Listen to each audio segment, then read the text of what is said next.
छोट पिला हुंतु कि बड़ समस्त को भल लगे भेंडी। तो आज आम भेंडी को लेकिन टी नुआ प्रोसेस रे प्रिपेयर करवा। नमस्कार मु सूची आपण मानक वेलकम कर सूचीस लाइफ गोटे फ्रेश वीडियो को। भेंडी को आम बेसन देकी आज फ्राए करवा। देखिए खाइबापी ता टेस्टा बहुत ही बढ़िया रहिबो। तबे बिल्कुल भी आउ डेरी करबानी। तबे चलतु रुटी हो कि भात सबुथिरे खाइला भलिया डिशटा आज रेडी करनबा भेंडी रा भजा बेसन सहित।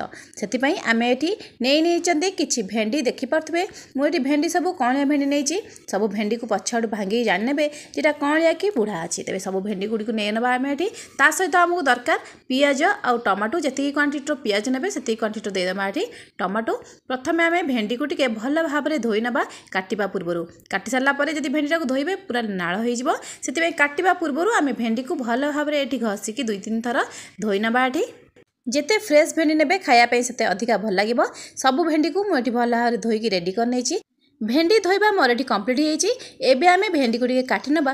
भेंडी को काटिया पई एटी भेंडी को मीडियम साइज रे काटी नबा। एटी बिल्कुल भी छोट छोट साइज रे काटिबेनी, बिल्कुल भी लुक भी तारा भल आसीबनी। भेंडी को एबे सब गोटे साइज रे आमे काटिबा कंप्लीट करनबा। एमिति थरे भेंडी को खाइकी देखंतु गरम भात हो कि रुटी सहित बहुत ही बढ़िया टेस्ट रहइबो खाइबा पई। एमिति रे तो पिला माने भेंडी बहुत ही खाया को भल पाती।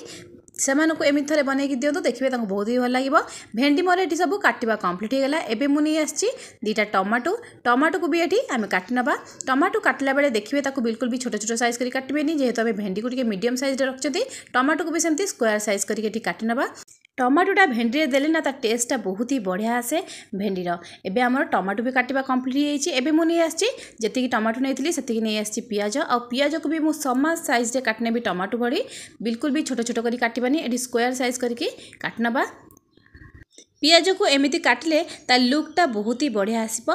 भेंडी सहित पूरा मैच करि जिवो पियाज को। एमिति सब पियाज को काटि देला परे एबे आमे सब पियाज रो जो काटिकी रखिथिले पीस गुडाक ताकू सब खोली दबा। खोली देले कोन हबो जते बेले आपण भाजिबे ना सब पीस गुडाक ही भल भाबरे भाजी हे जिवो। एका संगे यदि एमिति पक्के देबे ताले सेटा भल भाबरे बिल्कुल भी आ खोलिबनी। त भल भाबरे खोली नबा। एठी सब पियाज रो पीस गुडाक मोर एठी भेंडी पियाज आउ टमाटो काटिबा कंप्लीट होईची। देखि परथबे मु पियाज को भल भाबरे खोली नेची। आपण चाहिले ए जगह रे कंचा लंका भी काटिकी व्यवहार कर परबे। एबे आमे करे रे देनबा किछि मस्टर्ड ऑयल, बिल्कुल भी रिफाइन ऑयल यूज करंतुनी, मस्टर्ड ऑयल ही यूज करंतु। सेथिरे आमे देनबा आमे किछि गोटा जीरा ता सहित सुखिला लंका 3-4टी ताकू टिके भल भाव में फुटिया छाड़िबा। भल भाव में आमर एठी लंका आउ जीराटा फुटिगला परे काटिकी रखिथिबा आमे भेंडी को एठी देनबा। भेंडी दे सारा परे बिल्कुल भी एथिरे लुण ऐड करबेनी।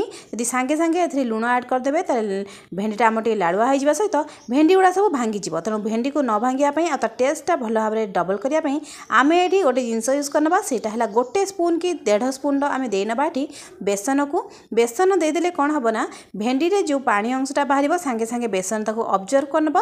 ता सहित टेस्टटा भी भल आनिबो। बिल्कुल भी आमर नाळ बाहरिबनी कि बिल्कुल भेंडी आमर एठी भांगिबनी। भेंडी पूरा गोटा गोटा ही रहइबो। तो भल भाव में ताको एठी भाजी नबा। जेहेतु आमे बेसन देइचंदी बिल्कुल भी आपण भाबिबेन जे एटा तळे लागि पड़ी जिवो बोली। बिल्कुल भी बेसन दे देला परे भी एटा आमर तळे लागिबनी। भल भाव में हवा पर्यंत आम ताकू छाड़ा जे पर्यंत भेंडीटा आमर ये ब्राउन न होईची सेटा बिल्कुल भी आम काढ़ानी। देखि पार्थिबे मोर ये बिल्कुल भी बेसन तले लगुनी। केबे थरे भेंडी को बेसन देकी निश्चय एमती ट्राए करंतु। देखिए बहुत ही बढ़िया टेस्ट रहिबा भेंडीर खायापाई बहुत ही बढ़िया टेस्ट सहित। देखिए बिल्कुल भी मोर ये तले लगुनी। मोर ये भाजवा टिके कंप्लीट ही आसलानी। आ 1-2 मिनट भितर आमर भल भाव में भाजवाटा कंप्लीट हो जिवो। एबे आमे सेतरे रखिथिबा काटिकी पियाज दे नबा। देखि पार्थिबे मु पियाज दे देछि। आ पियाज को एठी भल भाव में चले नबा। पियाजर टेस्टटा भल भाव टिके बैलेंस करिया पई ता सहित पियाजटा टिके मिठा अंश आस जाय पई आमे एठी दे नबा। सेतरे 1 स्पून लुण क्वांटिटी अनुसार दे नबा। एठी लुणटा पियाज पके सारा पर देले ता टेस्टटा बहुत ही बढ़िया हो जिवो। ता सहित दे नबा एठी आमे हल्दी पाउडर सबू को एठी भल भाव टिके मिक्स करनबा। देखि पार्थिबे मोर बिल्कुल भी भेंडी एठी तळे लागिनी कि बिल्कुल भी भांगिनी। तो आमर एठी ताको टिके समय ढांकी नबा। जेहेतु आमे लुण ऐड करनै चंदी भेंडी आ पियाजटा भल भाव में टिके नरम होवा पई दे नबा।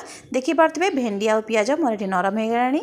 एबे आमे एथिरे दे नबा काटिकी रखिथिबा टमाटो को। लास्ट टमाटो टमाटो देबे बिल्कुल भी टमाटो जो देखिए नरम न रहे टिके गोटा गोटा टाइप रही पियाज आ भेंडी आम टिके हेगला आम हेतरे टमाटो ऐड करनबा टमाटो को भी भल भाव टिके चलै नबा एठी आ ताकू टिके हल्का कुक होआ पई 2 मिनिट पई आम एठी ताकू टिके ढांकी नबा 2 मिनिट रो अधिका बिल्कुल भी ढांकी बेनी नले आम टमाटो पूरा खोली जिवो आ पूरा नरम हे जिवो बिल्कुल भी आम टमाटो नरम होबार नै देखिपे बिल्कुल भी आमर ये टमाटो नरम है टी हल्का सफ्ट हो आमर ये टी कम्प्लीट हो गलानी जेहेतु आम भेंडी दे बेसन देकी प्रिपेयर करते बास्नाटा बहुत ही बढ़िया आसुची आम से देना जीरा पाउडर ता सहित गोलमरीच पाउडर देना ये जीरा और गोलमरीच पाउडर दे सारा आम देना गरम मसला टिके ताकू भल भाव में गोले नबा जेहेतु आम ये गोलमरीच पाउडरटा देते भल भाव में गोलमरीच पाउडरटा भेंडी आ पियाज टमाटर मिक्स होगापी भल भाव में गोले नवा देखिपे केते बहुत ही बढ़िया लुक आ जाउची भेंडी भजार आप निश्चय थे बिना आलू रे एमती प्रिपेयर करूँ देखिए खायापी बहुत ही बढ़िया रही मोर तो ये भेंडी कम्प्लीट हो जदि आपन को मो रेसिपीटी भल लगी निश्चय ट्राए करेंगे नमस्कार रोचे जय जगन्नाथ पुणी आसबि आउ नुआ रेसिपी सहित।